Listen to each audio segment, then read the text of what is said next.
Hello guys, in this video we will discuss about general surgery basics test and discussion part 2.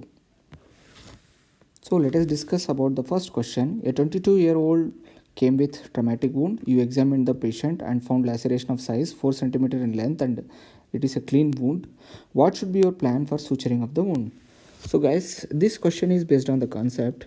If you are going to suture the wound of length L and the suture material you should prefer should be 4 times of length, okay, and the on examination of wound, for suppose there is x centimeter is the thickness, so if it is thickness is x centimeter, the first bite you are going to take should be x centimeter away from the wound margin and it lies same distance from the opposite side, okay, and the distance between two sutures should be at least 2x, okay. So half of the explanation for this question is done. So next half, so we use specific materials for the specific structure suturing. So like that, based on the clinical experience and studies, for skin we use nylon, for subcuticular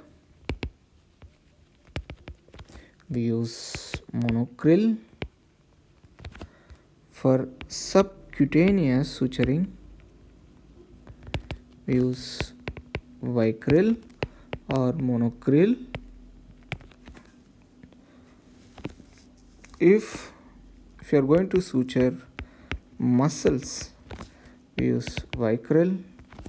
For any tendon repair, vascular anastomosis, and if you are going to repair any hernia defects,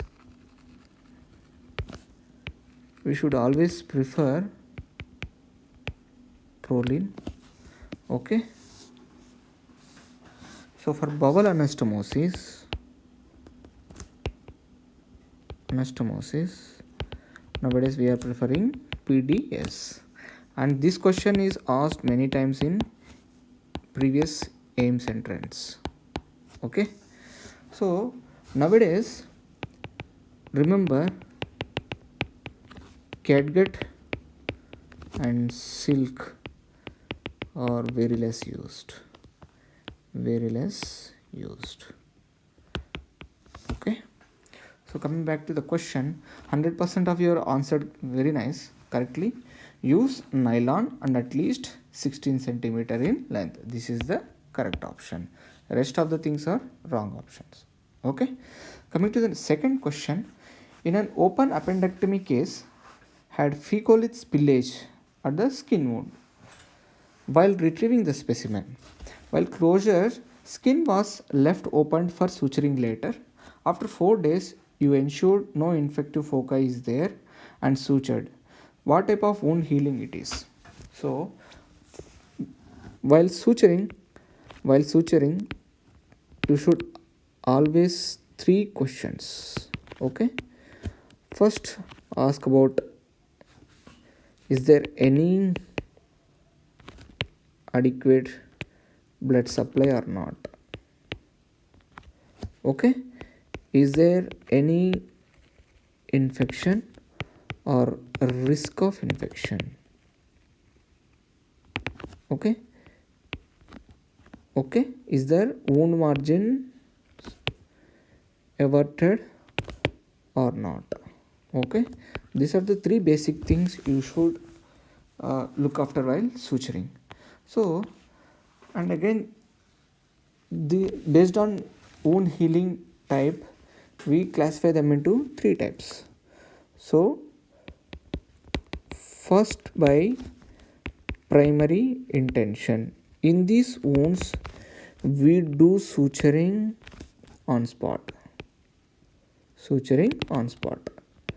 like the patient come early in the trauma or on the intra-op.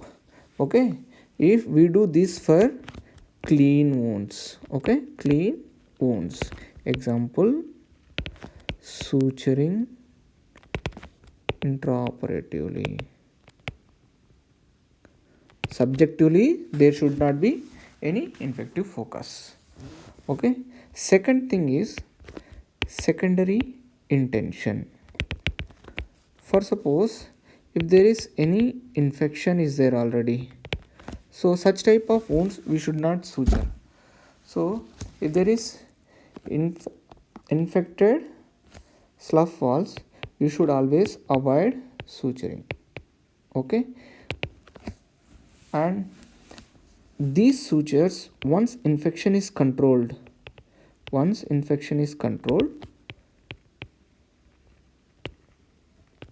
they heal by granulation. Okay, they heal by granulation. Later this wound get contracted and epithelialization takes place. Okay, so this process will take weeks to months. Remember, this process will take weeks to months. So here, what are the important cells? You may get questions. The important cells here is fibroblast and inflammatory cells. Okay, and the third type is wound healing by tertiary intention. So for suppose you are doing a clean surgery and there is increased risk of infection by fecal spillage.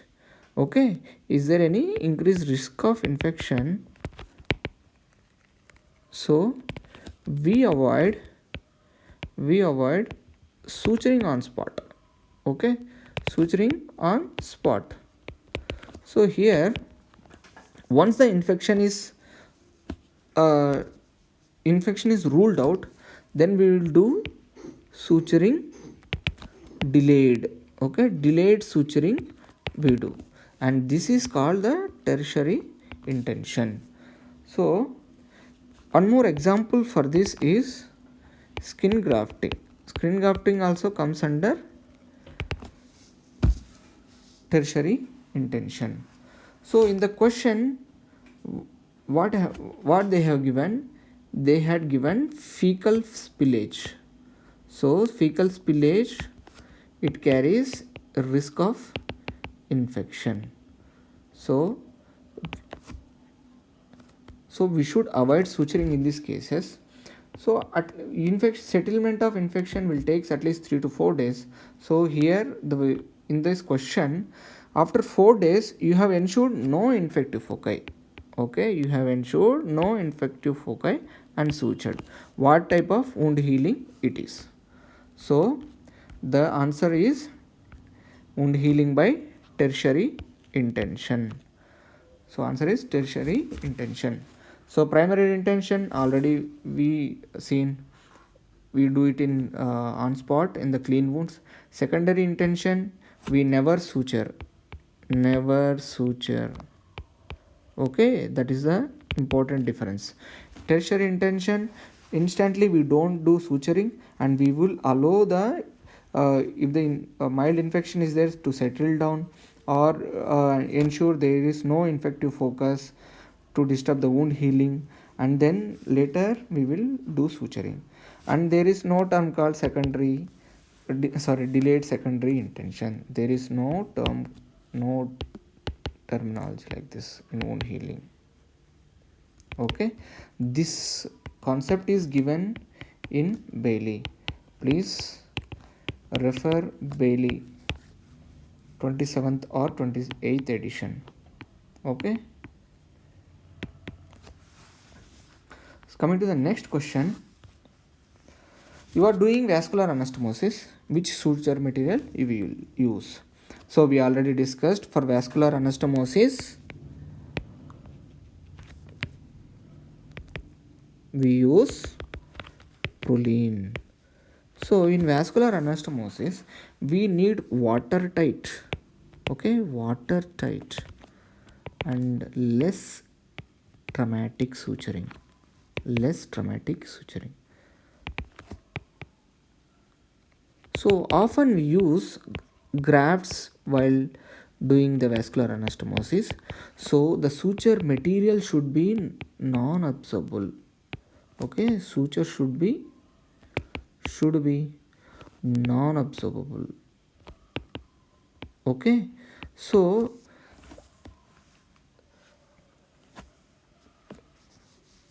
in this vascular anastomosis, we prefer proline because proline will stay longer as it is non-absorbable. And one more thing, which type of body?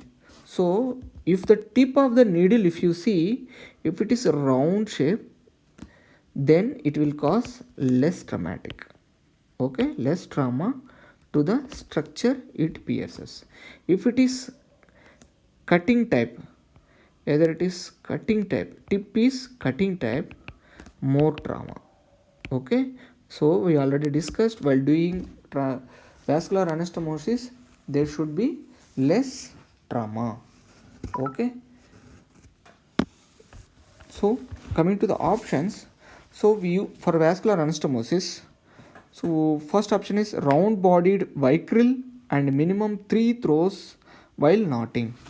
So one more thing, if you are using the monofilament suture, being proline is a monofilament suture, you should at least take 6 to 8 throws while knotting. So guys, this is very important, please remember this question is asked multiple times. Okay, so coming to the options back again, so a round bodied vicryl and minimum 5 throws while knotting. So vicryl we don't use here, so wrong option. Round bodied proline and minimum 6 throws while knotting. So guys, this is the correct answer. So third option, cutting bodied vicryl and minimum 5 throws. We neither use cutting body, we neither use vicryl. Okay, and the fourth option is cutting bodied proline and minimum 6 throws while knotting. So we should not use cutting body while doing any, not only vascular, while doing in bowel also, bowel, any hollow viscous,